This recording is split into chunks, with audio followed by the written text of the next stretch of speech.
ఖమ్మం ఎంపీగా నామినేషన్ కు ముఖ్య అతిథిగా హాజరైన హరీష్ రావు మాట్లాడారు. మీ ముగ్గురికి నౌకర్లు వచ్చినాయి, ఈ జిల్లాలో ముగ్గురికి ఉద్యోగాలు వచ్చినాయి తప్ప ప్రజలకు పంట పొలాలకు నీళ్లు రావడం లేదు, ప్రజలకు త్రాగునీరు రానటువంటి పరిస్థితి ఏర్పడ్డది.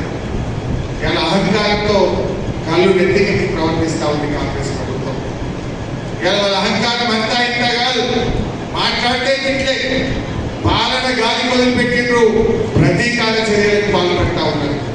ప్రశ్నిస్తే రైతు బంధు రాలేదంటే చెప్పుతో కొడతారు, ఒక మంత్రి మాట్లాడతారు. ప్రశ్నిస్తే కేసులు పెడతా ఉంటారు, ప్రశ్నిస్తే అక్రమంగా కేసులు పెట్టి ప్రతీకార చర్యలకు పాల్పడతా ఉన్నారు. మరి ఈ అహంకారంతో కళ్ళు నెత్తికెక్కి గాలిలో ఉన్న కాంగ్రెస్ పార్టీ నేల మీదకి రావాలంటే నామా నాగేశ్వరరావు గారు పార్లమెంట్కి పోవాలి. నామా గారు పార్లమెంట్కి పోతే ఈ గాలిలో ఉన్న కాంగ్రెస్ నాయకులు భూమి మీదకి వస్తారు. ఇలా వాళ్ళని భూమి మీదకి లేవాల్సిన అవసరం. ఏం చెప్పింటారు? 6 గ్యారెంటీలని ఊరించి ఎన్ని మాటలు. డిసెంబర్ 9వ తారీఖు నాడు 2 లక్షల రుణమాఫీ మీద మొదటి సంతకం అన్నారు, 6 గ్యారెంటీల మీద మొదటి సంతకం అన్నారు, అసెంబ్లీలో చట్టం చేస్తామన్నారు. అన్ని మర్చి ఇంకా పచ్చి అబద్ధాలు మాట్లాడుతుంది. 6లో 5 గ్యారెంటీలు అమలు చేసామంటారు, అయినా 5.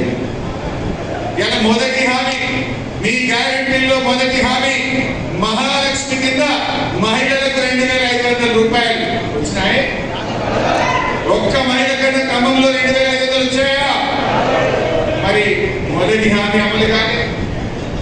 రెండవ హామీ రైతుల కోసం రైతు బంధు కింద 15,000, వడ్లకు బోనస్, కౌలు రైతులకు 15,000 వచ్చినా కదా. రెండవ హామీ ఒక్కటి కూడా అమలు కాదు. మూడవ హామీ పేదలందరికీ 100 రోజుల్లో ఇందిరమ్మ ఇల్లు మంజూరు చేస్తామన్నారు. అయిందా ఒక ఇల్లు ఖమ్మంలో? మూడవ హామీ అమలు కాదు.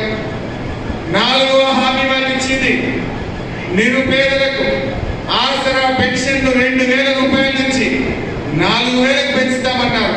వచ్చిందా 4,000 పెన్షన్?